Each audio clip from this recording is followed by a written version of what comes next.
2024年奥运要伫法国的巴黎举办，目前当然无用政治环境，不过阁有侪侪问题需要赶紧解决，亲像无障碍设施欠缺，阁有密室航海严重，另外阁有塞纳河边的侧搭，政府要求因搬走了后要安怎共赔偿？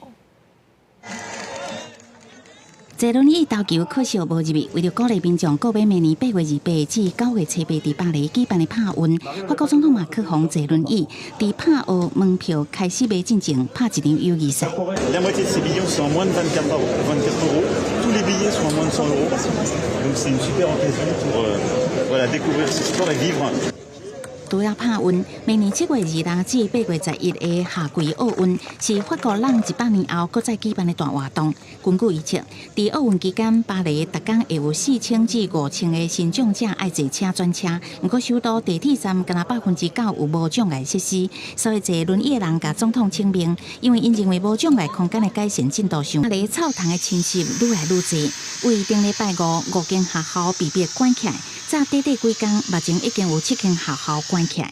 为了奥运会会当顺利进行，法国政府已经召开少年线的会议，掌握草堂边的数量的情况。On a constaté une recrudescence depuis la rentrée.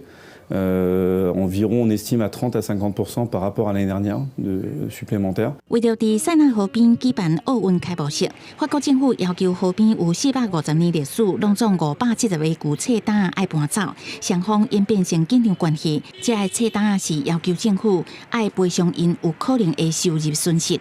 ne sont pas installés de manière homogène. Vous savez très bien qu'il y a des interstices et que une foule compacte sur les quais aurait tendance à s'agglomérer à des endroits où on peut voir la parade et ça poserait un certain nombre de difficultés de gestion de foule qui peuvent avoir, on l'a vu à Séoul, en Corée du Sud, des conséquences extrêmement graves. 不过，原来有巴黎议员批评政府，讲拆除册单是想要毁掉公共空间私有化的努力，因为不管册单拆还是唔拆，只要是人济所在，都会有人流管控的风险甲难题。